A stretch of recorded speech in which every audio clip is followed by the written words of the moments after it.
आजमला पेरणाऱ्याच्या दाखल्याची आठवण येते. जेव्हा व्यक्तिवादी जीवनशैली प्रचलित असलेल्या परदेशांमध्ये परमेश्वराच्या वचनाचा प्रचार करण्यात आला,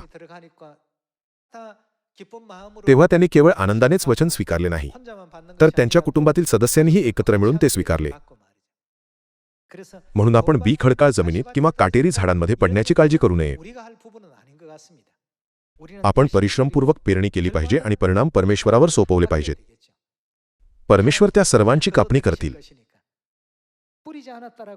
जर आपण पेरले नाही तर जे बी चांगल्या जमिनीवर पडू शकत होते ते आपली संधी गमावणार नाहीत का?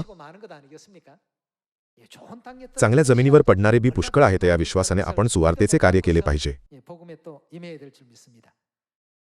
या आपण लूक अध्याय 24 वचन 25 वर एक दृष्टी टाकूया. लूक अध्याय 24 वचन 25 मध्ये असे लिहिले आहे, मग तो त्यांना म्हणाला, हो निर्बुद्धी व संदेष्ट्यानो सांगितलेल्या सर्व गोष्टींविषयी विश्वास धरण्यास मतिमंद अशा माणसांनो. संदेष्ट्यांनी येशूबद्दल, स्वर्गीय माताबद्दल आणि स्वर्गीय पिताबद्दल साक्ष दिली. मात्र हा भाग ख्रिस्ताबद्दल समजावून सांगत असल्याने आपण याला तेवढ्यापुरते मर्यादित करूया.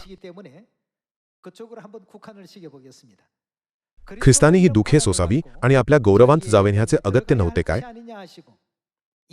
मग त्याने मोशे व सर्व संदेष्टे यांच्यापासून आरंभ करून संपूर्ण शास्त्रांतील आपणाविषयींच्या गोष्टींचा अर्थ त्यांना सांगितला.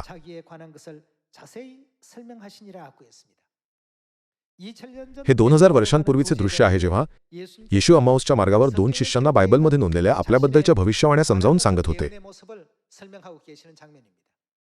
येशूने स्वतःबद्दल तपशीलवार वर्णन केले, मात्र बायबलमध्ये त्या लोकांबद्दल देखील तपशीलवार नोंद नाही का ज्यांनी त्याच्याबद्दल प्रचार केला? आपण हे जाणून घेतले पाहिजे की पिता परमेश्वर आणि माता परमेश्वर यांच्याबद्दल काय लिहिले आहे आणि त्यात शेवटच्या दिवसांतील संतांविषयी तपशीलवार कशी नोंद आहे. परमेश्वर आरंभापासून शेवट घोषित करतात आणि शेवटच्या दिवसांमध्ये सुवार्तेचे काय होईल असे कुठे सांगतात?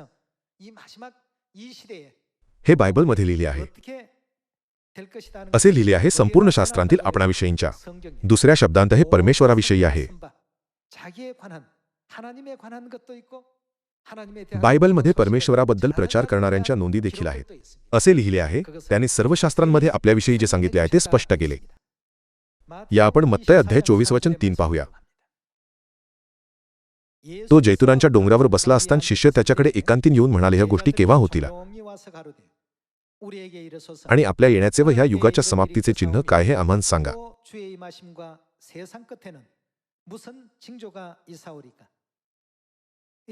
आता अनेक चिन्हांपैकी येशूने काहींचे स्पष्टीकरण दिले आणि उल्लेख केला. आपत्तींची चिन्हे, खोट्या संदेष्टांविरुद्ध इशारे, युद्धाच्या बातम्या आणि दुष्काळ व भूकंपासारख्या नैसर्गिक आपत्तींची चिन्हे.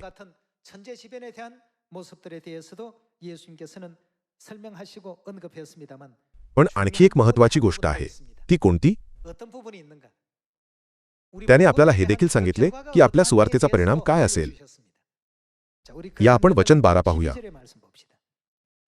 आणि अनिती वाढल्यामुळे पुष्कळांची प्रीती थंडावेल, परंतु जो शेवटपर्यंत टिकून राहील तोच तरेल. सर्व राष्ट्रांना साक्षीसाठी म्हणून राज्याची ही सुवार्ता काय होईल? सर्व जगात गाजवली जाईल तेव्हा शेवट होईल. असे कधी होईल असे परमेश्वराने म्हटले?